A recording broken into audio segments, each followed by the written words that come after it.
So, back in 2011, I was 11. It was pretty common for me to be home alone at night with nothing better to do but flip through the TV channels, because this was before my life revolved around YouTube and rewatching Race to the Edge every day. And there's a certain show that I remember very vividly. I remember talking about it with friends at school and getting in debates over it with skeptical kids, and that show is Lost Tapes. Lost Tapes aired on Animal Planet from the late 2000s to the early 2010s, and it was even popular enough to garner 3 seasons. The entire show was shot found footage style, and every episode revolves around people encountering some horrific mythical being of sorts. Interluded through the episode are testimonials from experts that give the viewer random facts about said mythical being. In concept, it sounds like a pretty good idea, and I can see why a show of this caliber was made in the first place. The found footage style means that every episode can be shot for really cheap, and they can use it as an excuse to have bad video quality in general. Not to mention the show came out a year after Paranormal Activity was released and was so successful. And something like this could really work if you have good writers, a creative film team, and actors who are really passionate about making their characters look real and believable. The problem is, this show had none of that. The acting is horrendous, the episodes look cheap even for found footage, and the dialogue is often laughable when they're trying to be serious. The only people who would ever find any entertainment in this series, at least for the way that they intended it to be, would be very gullible small children,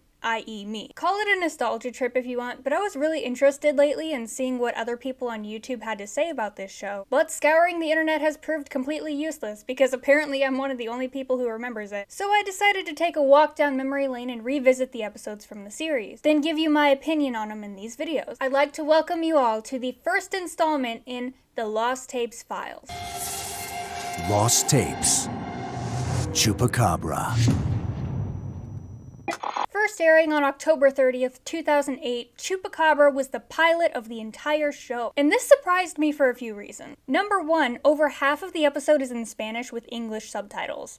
And I actually commend them for doing this. It was a risky move making the first episode in your American-made series in a foreign language, but it does add to the realism. And it's a good thing they did that, because that's the only realistic aspect in the entire episode. So, what's the story? These parents get a letter from a relative in America saying that a coyote was hired to sneak them and their daughter across the border. Also, their daughter gets a video camera as a present, and her parents just let her document the entire thing.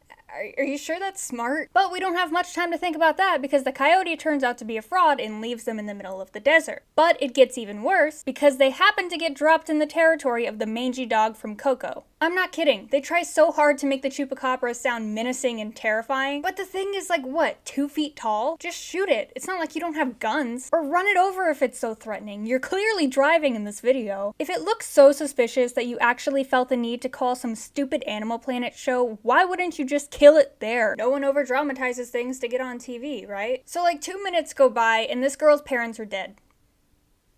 I'm not exaggerating. This takes down 2 grown adults in 30 seconds. It leaves the little girl alone though. We can't kill a kid on our first episode, that's our target audience.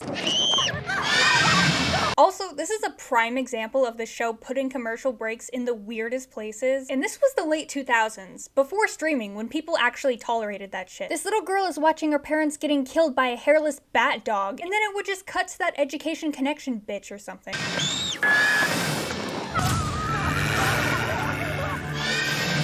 I'm working for an hourly wage. I went to high school, didn't do great.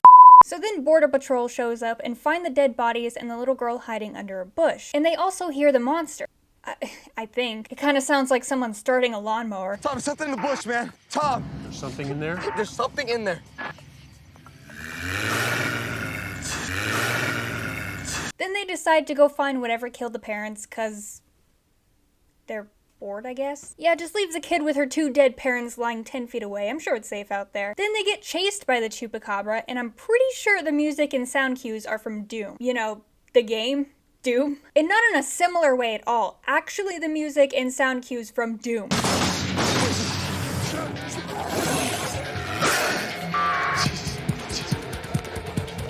And that's literally the end of the episode.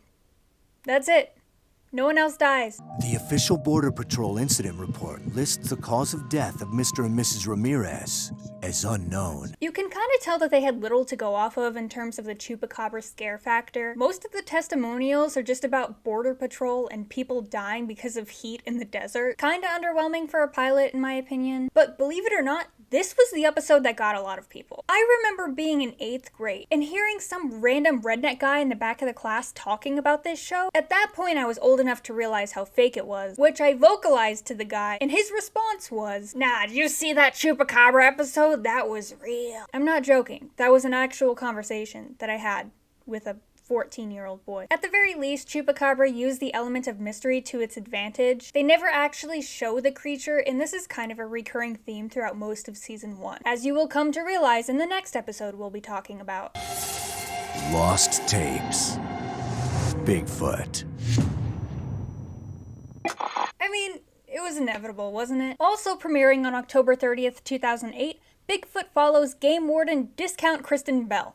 That's just what I'm going to be calling her in this episode. And I can only give credit where credit is due. At least this show went to the effort of crafting an actual narrative around the episode involving Bigfoot, instead of creating another dumbass reality TV show that's all over Animal Planet already. So not Kristen Bell is a game warden dedicated to fending off poachers from the local bear population. I've been hearing some strange noises that I can't identify with any of the wildlife in this area. Okay. If you told me to imagine a man in front of me with a tape recorder claiming that he caught Bigfoot screaming in a forest, this guy is exactly what I would picture. Here we have another example of the show having nothing to say in the testimonial section, so they just give us facts about poachers, which is a little strange given that Bigfoot is probably the most well-known mythological creature that they even cover in the series. Maybe Animal Planet just ran out of things to say that they haven't already said in their other 10 dozen Bigfoot shows. Can't say I really blame them. Now, this episode is actually one of the rarities in the show, because the creature isn't actually the antagonist. This poacher guy stalking not Kristen Bell is, who I'm just gonna refer to as not Dennis Quaid.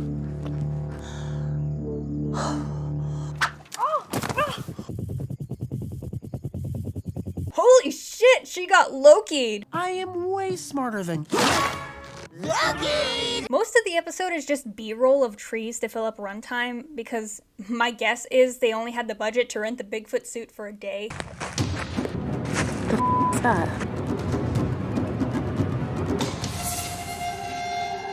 When I get a degree, I will make a bigger salary. Listen, we got some info about hostile poachers up there. From who? You just said she was the only one in the area. Right now, you're the only one I got covering that entire area. When did you get these reports? You're a shitty boss, unnamed anonymous dude we never see. Bitch, is you blind? There was only one entry in her journal for this day. A question. Where are you? So, there's only 6 minutes of the episode left, and nothing has happened other than not Dennis Quaid leaving a creepy note on her door. Miss Rachel. Why are you filming yourself committing a crime? How are you charging this camera? You're in the middle of the forest and you clearly don't have a shelter with electricity. You looking for me? You quit destroying my traps, maybe I'll leave you alone. Give me the camera. You want this? Come get it. Give me the camera. Down on the ground.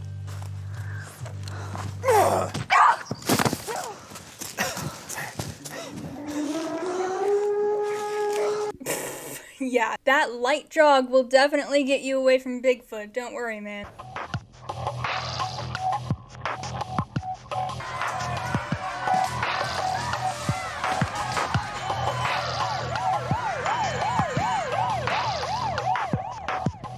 Okay, I think what they're trying to imply is that Bigfoot and not Kristen Bell have formed a bond at some point without showing any evidence that they have. All she did was walk around the forest and invade his den. You'd think Bigfoot would be angry at her for coming into his territory. If they're gonna bond, why not show them bonding? Like, she leaves him food or protects him from the poacher in some way. Hell, I don't know, recreate a sort of forbidden friendship scene. But instead of Hiccup and Toothless, it's not Kristen Bell and Bigfoot. I thought you were leaving! An earlier encounter with a poacher.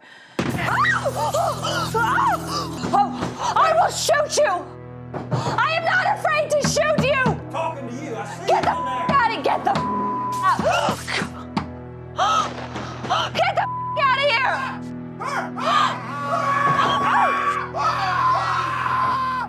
August 14th.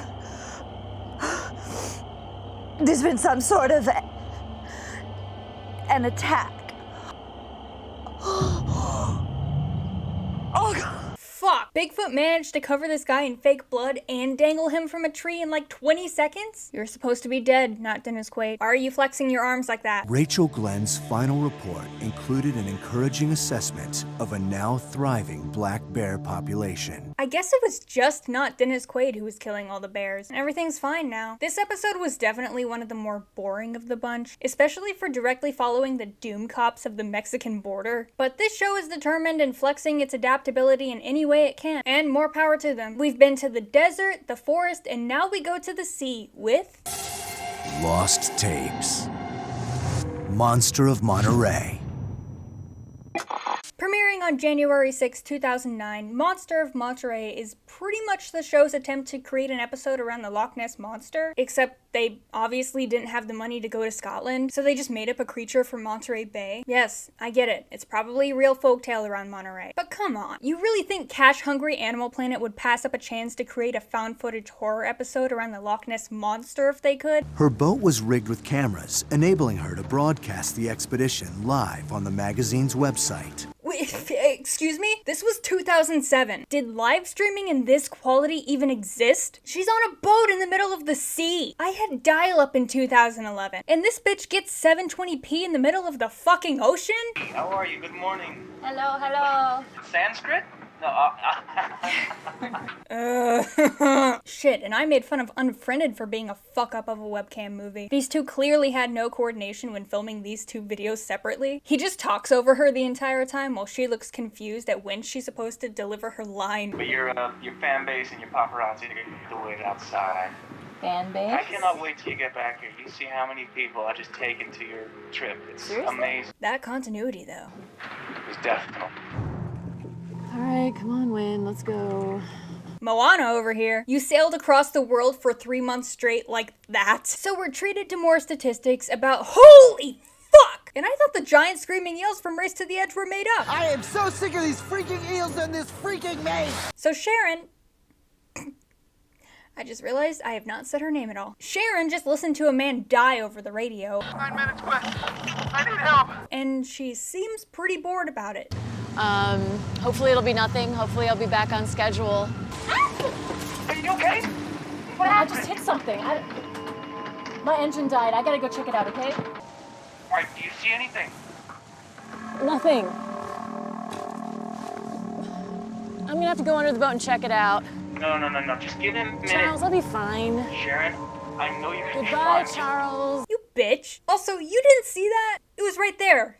Like right there. Sharon clipped an underwater video camera to her vest in order to broadcast the findings to her viewers. How? You may have noticed that I'm skipping a lot of the testimonials in this episode, because none of them have to do with the creature. Because the Monster of Monterey is not a fucking thing. They're all just about diving equipment and sharks. Why? I don't fucking know. There isn't a shark in this episode. There's one that's kind of interesting about a missing sailor off the coast of Monterey, but they don't go into any details, probably because there aren't any. They want to make the implication that it could have been the Monster of Monterey, but it could also be literally anything else. Maybe he was drunk and fell off the boat and drowned. Maybe he got attacked by one of those sharks you're talking about. Maybe he was secretly a mermaid. All of those things sound more likely than discount Loch Ness Monster, okay? And I am slowly approaching. Take a look. Is that shit camera really better than your own eyesight? You're holding it like a foot away from your face. Ahoy! Ahoy, Captain! Ahoy, SpongeBob! I've overdosed on ketamine, and I'm going to die. Oh my God, what? That looks like blood. There looks like there's blood all over the side of this boat. Ahoy! Ahoy, SpongeBob! Ah!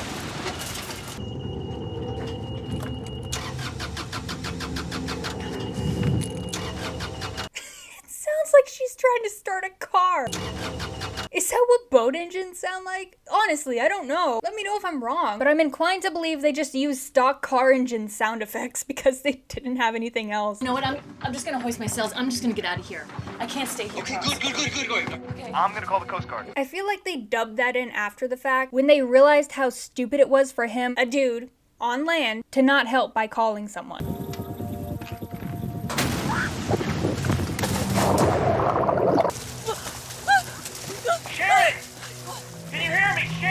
Sharon, take a deep breath. Pull yourself up. Charlie! I can't. Sharon, get on the boat. Grab. I can't reach it. Okay, I've rewatched this scene like 6 times, and I'm still confused. I'm not sure what she was doing with that rope, but it's tied to her vest, so I'm going to assume that it was there to keep her attached to the boat in case she fell, which she did. But because of where she fell, the rope is keeping her from climbing back onto the boat. So what was the point of the rope? Okay, Sharon, you gotta cut yourself loose, swim to the back, and climb up the ladder, all right? What? Charles, what is this? Sharon, get back on board. Come on. Sharon! Charles! You had one job.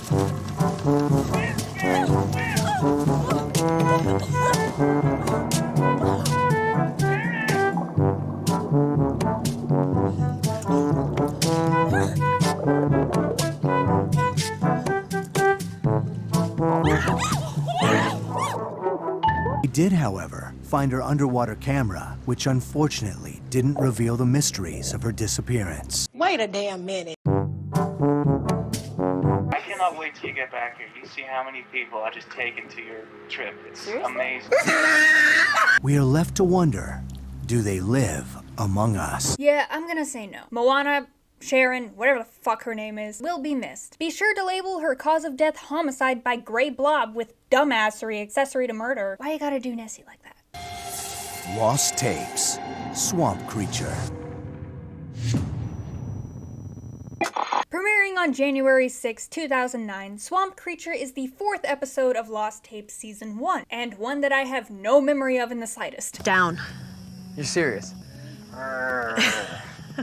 Not sure how. In late 2006, Dr. Diane Chasney, a professor from Tulane University, ventured into the remote reaches of Louisiana's Honey Island Swamp to survey the ecological damage in the wake of Hurricane Katrina. She was accompanied by her nephew, Ethan, who, though unfamiliar with the swamp, was willing to act as her research assistant and document their findings. So here we have a scientist and someone with no experience being in a remote swamp surrounded by prehistoric killing machines. I like where this is going. Oh my God! Oh my God! Just stay calm. It's got my backpack! Well, now's your last chance to go get it. That backpack has the GPS, it has the compass, it has the maps. How are we gonna find our way out of here now? Well, we're just gonna have to do it old school. Okay. Wait, the episode just started. How can you fail so hard so quickly? You couldn't think of a better way for him to lose his backpack? A gator just rolled up and took it for no reason? How are we gonna find our way out of here now? Hey, that's one badass gator. Interior crocodile alligator. I drive a Chevrolet movie theater. We haven't even gotten to the swamp creature yet, and this is already one of my favorite episodes. What I saw scared the life out of me. Well, I'm gonna tell you something, it scared the hell out of me. When it looks human, but you're not quite sure it's human, you don't know whether to shoot or run back to the house. I swear to God, I did not edit that. Those zooms were in the show. These are our footprints. That's impossible. No, these are our footprints from before. Let's just keep going in this direction. We're good. Well, shit, maybe if you weren't laughing when the bag containing your only means of mapping was stolen by Ghetto Gator, you bitch. I drive a Chevrolet movie theater. People say there's no panthers out there. Well, I seen one myself. And he was so big he could have put his paws on my shoulder and licked me on top of the head. They need to bring this guy back for all the testimonials from this point on. He's too good. Yeah, they got stuff out there. And if I didn't want to be found, you're not gonna find me. Oh, thank God. Hello? Hello? Anybody home? I don't think anybody's here.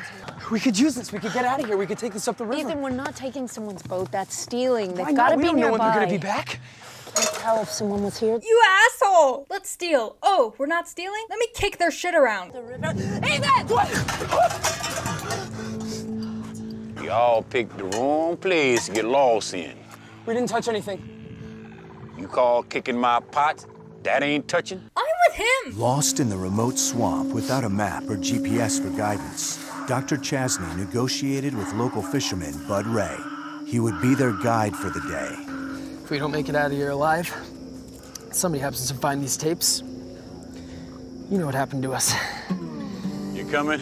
Or shall we leave you behind? Yeah, I'm definitely with Bud Ray on this one. So the younger dude, asshole, steps on some random eggs in the swamp. Oh no. So I'm assuming it's some type of foreshadowing.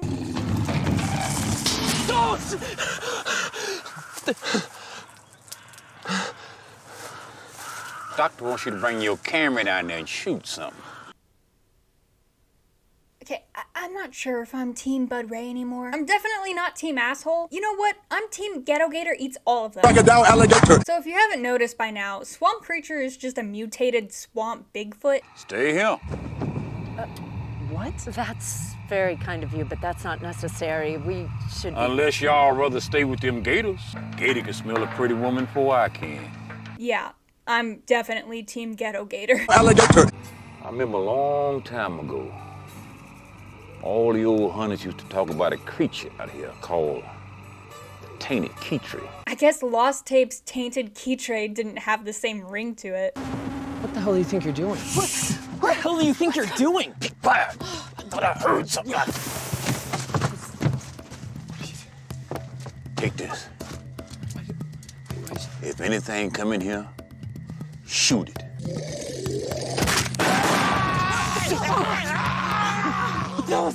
Did they just photo negative the video to imitate muzzle flash? Why didn't they just use a strobe light? I actually feel bad for the editors of this show. They were clearly given nothing to work with.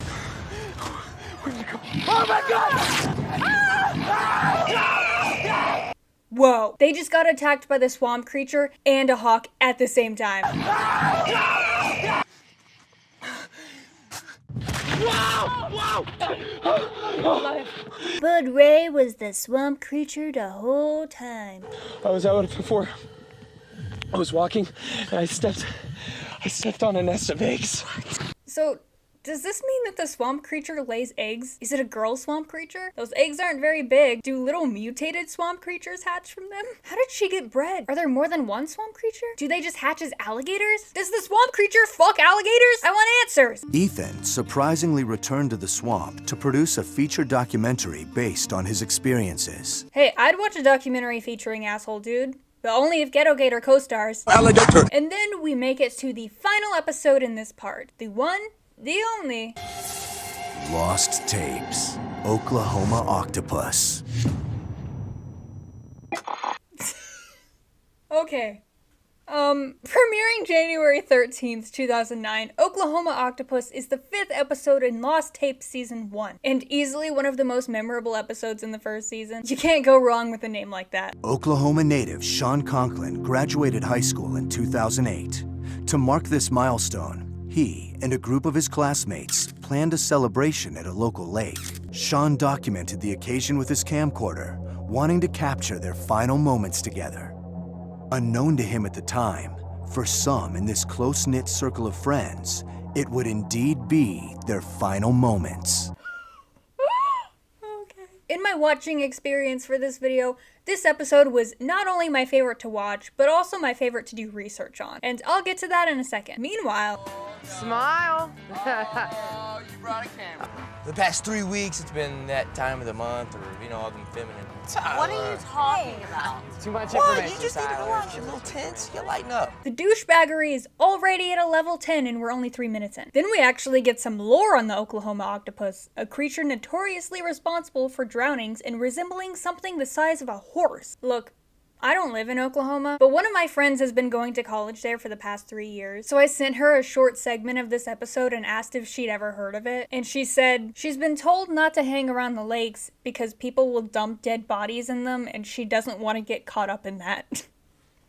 That's fair. And then she replied with, maybe they dump dead bodies in the lakes as an offering to the octopus. She also asked 3 of her friends who were Oklahoma natives if they'd ever heard of it, and none of them had. So I'm a little curious why Animal Planet made this their 5th installment in the series. When no one knows what the fuck it is, they probably ran out of ideas when they realized they made 2 Bigfoot installments before episode 5.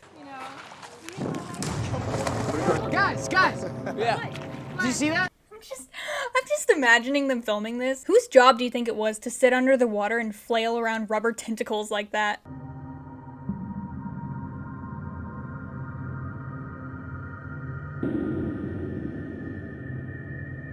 Oh no. What level of unlucky do you have to be to die via octopus in a lake? Where did you get that? What? Where'd you get that? Hey, he probably stole it from Bud Ray. They do look similar. So this lifeless group of horror movie stereotypes decide to swim out to a platform in the middle of the lake to watch the sun go down. And somehow the editing is half as annoying as these characters. Can we get a picture? Okay, picture. Memories, baby. There isn't much to say about the plot of this episode, if you can even call it that. Annoying muscular guy is annoying and decides to leave his friends on the platform after getting in an argument with his girlfriend, even though one of them has a broken arm. I have a cast on my arm. How do you expect me to get back to shore? But don't worry, karma in the form of a mutant horse-sized octopus comes for his ass. I'm gonna go. Right there. Bruce! Oh, Sam, guys! Don't be so Sam! He's on the other side of the boat. Can you please just come outside? No! Bruce! That's what you get for having sympathy for a dumbass character in a horror movie. TV show. Get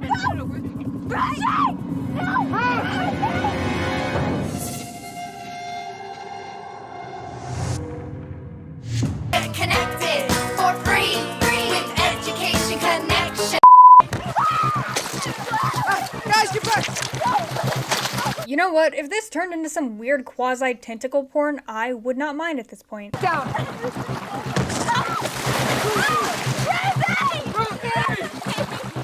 We have to try to swim to shore. Why? I'll get in first. Be careful. You have to trust me. You have to. Your friend was killed earlier and he was on a boat. Yeah, let's not stick around and look for something to possibly hold on to if the creature comes back and tries to knock us off the platform again. Let's just ring the dinner bell. You dumbasses. Turns out everything happened to be alright for no reason. Sean and Tracy were discovered at the shore, suffering from exhaustion and shock. They were admitted to the local hospital, where their medical chart noted unidentified blister-like wounds covering their limbs. The bodies of Tyler Schumann, Bruce Delroy, and Ruthie Semple were never recovered. I find myself in the wilderness once again, tracking this underwater undertaker. One of the biggest mysteries is, how did it get here? How can an octopus survive in the fresh water? Is it a mutation? Is it escaped from a secret government laboratory? Is it an alien deposited here by some crash-landed spacecraft or asteroid? Perhaps we'll never know. What we do know, it's rumored to be the size of a Clydesdale. Dark, red, leathery skin, pale blue eyes, like a window to another realm. It's rumored to emit a noise, a low rumble, when it's stalking its prey, or right before the strike it goes silent. And believe me, I would know. Octopus, I'm coming for you.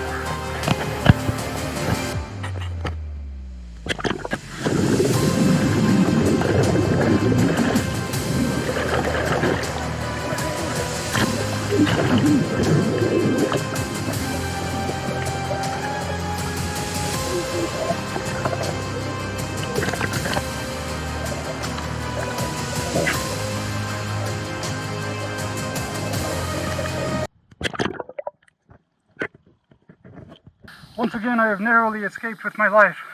The octopus remains free. It's unclear who won here today. And thus concludes the first rendition of the Lost Tapes files. Let me know if you want me to keep going with these. It's been years since I've seen those episodes. It was a lot of fun watching them again. And there are 3 seasons worth to cover. And let me know if you even remember Lost Tapes. Maybe I was alone in thinking it was all real as a dumbass, gullible child. But until then, watch out for octopus in lakes. Don't step on eggs. Don't fall off your sailboat. Rent your Bigfoot costume for more than one day. And don't cross the border illegally. Fuck.